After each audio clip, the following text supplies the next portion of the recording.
West of Arkham Hills lies wild, and there are valleys with deep woods that no axe has ever cut.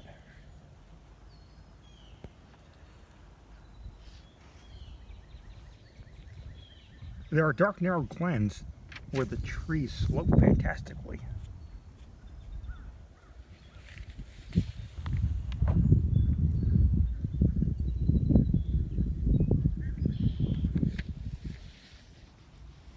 And where thin brooklets trickle without ever having caught the glint of sunlight.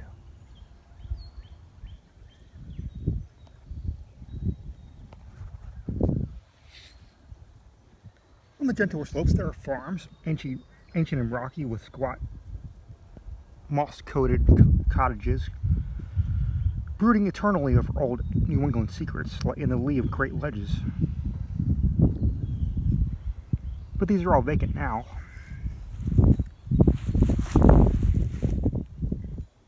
And the wide chimneys crumbling,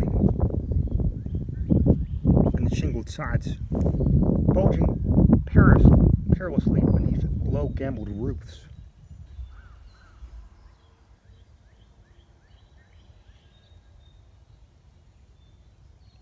The old folk have gone away, and foreigners do not like to live there. French Canadians have tried it, Italians have tried it, and the Poles have come and departed. It's not because anything that can be heard or seen or handled, but because of something that is imagined. The place is not good for the imagination and does not bring restful dreams at night. It must be this which keeps the foreigners away, for old Ammi Pierce has never told them anything he recalls from the strange days. Ammi, whose head has been a little queer for years, is the only one who still remains. Or whoever talks of the strange days, and who dares to do this, because his house is so near the open fields and travel roads around Arkham.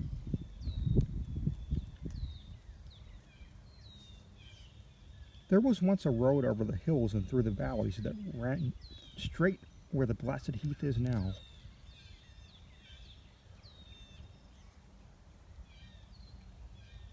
But the people ceased to use it, and the new road was late, curving far down the south. Traces of the old one can still be found amidst the weeds of a returning wilderness, and some of them will doubtless linger even when half of the hollows are flooded for the new reservoir. Then the dark woods will be cut down, and the blasted heath will slumber far below blue waters whose surface will mirror the sky and ripple in the sun.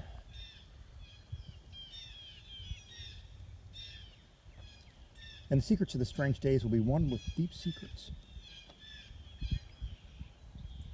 and one with the hidden lore of old ocean, and all the mystery of primal earth.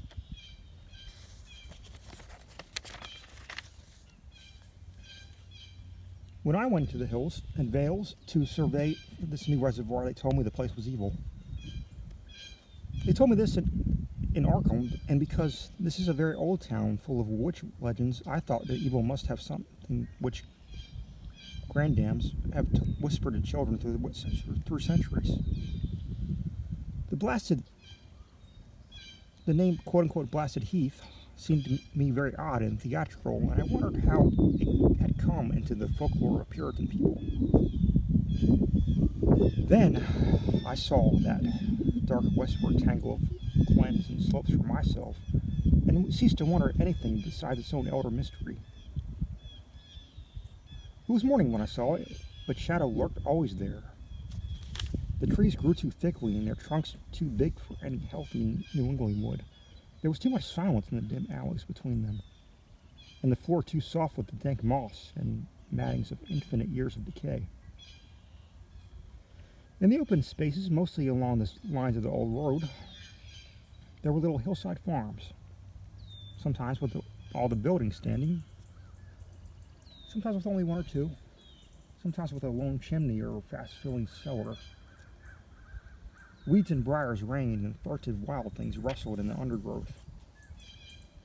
Upon everything was a haze of restlessness and oppression, a touch of the unreal and the grotesque, as if some vital element of perspective or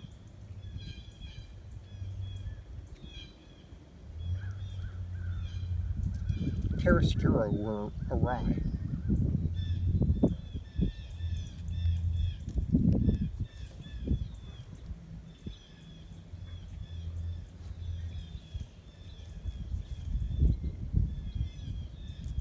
I did not wonder that the foreigners would not stay, for this was no region to sleep in. It was too much like a landscape of Salvatore Rosa, too much like some forbidden woodcut in the Tale of Terror.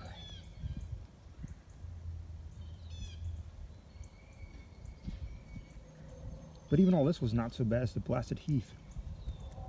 I knew it the moment I came upon it at the bottom of a spacious valley, for no other name could fit such a thing, or any other thing could fit such a name.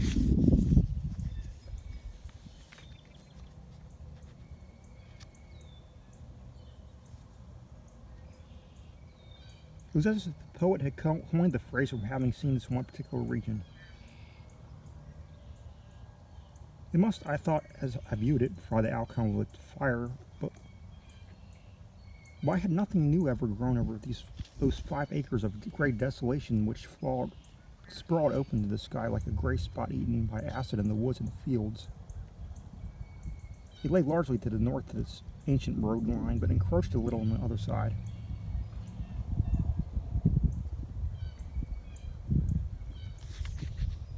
I felt an odd reluctance about approaching, and did so only because my business took me through and past it. There was no vegetation of any kind on that broad expanse, but only a fine gray dust or ash, which had no wind ever seen blow about. The trees near it were sickly and stunted, and many dead trunks stood or lay rotting at the rim.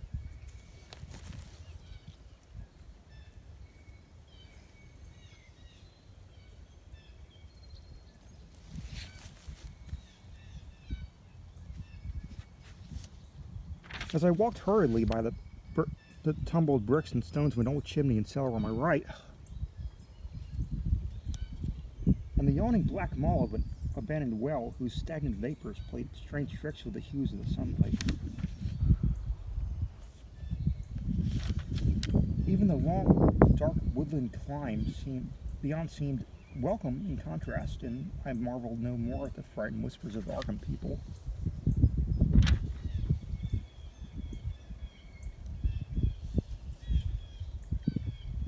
There had been no house or ruin near. Even in the old days, the place must have been lonely and remote. And at twilight, dreading to repass that ominous spot, I walked circuitously back to town by the curving road on the south.